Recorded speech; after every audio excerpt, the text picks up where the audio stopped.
Ayun mga kaharabas nurse, panibagong vlog po. For today's vlog po ay yun, mag-aantay-antay lang po tayo dito ng ating kaibigan. Siyempre, habang nag-aantay-antay po, yun, vlog po tayo. So yun, kamusta po sa lahat dyan, sa mga kaibigan natin dyan, sa mga walang sawang nanonood sa atin.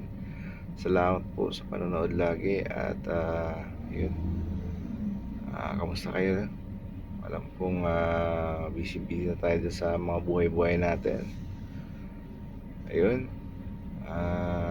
sa mga kaibigan natin dyan sa Pinas, shout out sa inyo mga broks, bro, mga kaharabas nurse, at yung mga kaibigan natin shout out po sa inyo.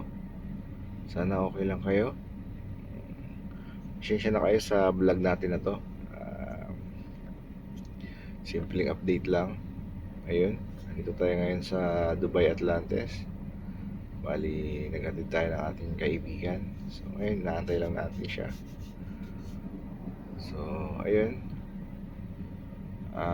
Wow! Kasi naman po, napakainit talaga dito sa UAE ngayon. Sobrang init po. Kaya, ayun, tatago-tago muna tayo dito sa ilalim ng Oh puno my palabas. Ayan. God! Kasi ito po yung bahay nung naantay natin. Ayan. Ayan. So, ayun. Habang medyo mainit po, dito lang muna tayo. So, antay lang natin si Madam. Ayun. Sa mga kaibigan natin dyan, shoutout sa inyo.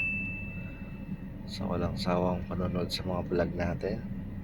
Kahit medyo medyo talagang minsan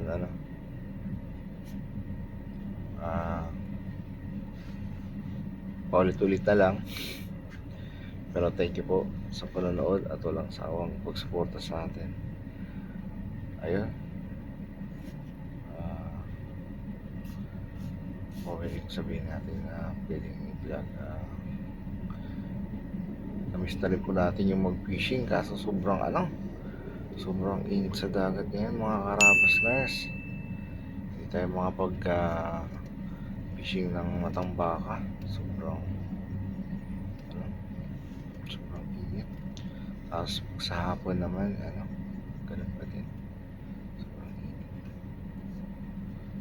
Ayun, shoutout pala sa lahat ng mga subscriber natin yan, sa walang sawang panonood sa atin. Thank you po sa inyong lahat. Shoutout sa mga kaibigan natin dyan. Thank you. Ayan, dito lang po tayo sa loob ng sasakyan habang nag-aantay po.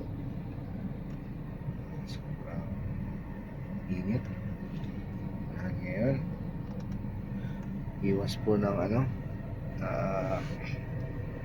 heat stroke. Minum po ng maraming tubig lagi. At huwag punta sa sa mga area na kung saan yung temperature is talaga mataas. For example, ganitong mga oras, mga tanghaling tapat, iwasan nyo po ang mamasyal muna. Like for example, yung mga hilig motor dyan, pag meron po tayong history ng mga Yes! mataas po ang ating cholesterol dyan. Hirap po ang maka-stroke. Tapos damihan laging pag-inom ng tubig. Yes! Pwede rin po maligo po ng 1 o 2 beses sa araw para cool down yung katawan natin dyan, yung body temperature natin. Bang pwede nating masabi. Yun, shoutout po, thank you po sa panonood lagi. at walang sawang pag-support sa atin sa mga simpleng vlog natin, like for example ito. Yun, thank you po uli. Shout out dyan sa family ko sa Pilipinas. Alam niyo na yun kung sino kayo. Shout out sa inyo. Palagi. At sa mga subscriber natin lagi nanonood sa atin dyan, sa mga walang sawang sumusupport sa atin dyan, sumusuporta, maraming thank you po sa panonood sa atin, sa mga simpleng vlog natin na ganito. Ayun, tambay lang. Ayun. Sige po, ingat po at God bless. Ayos!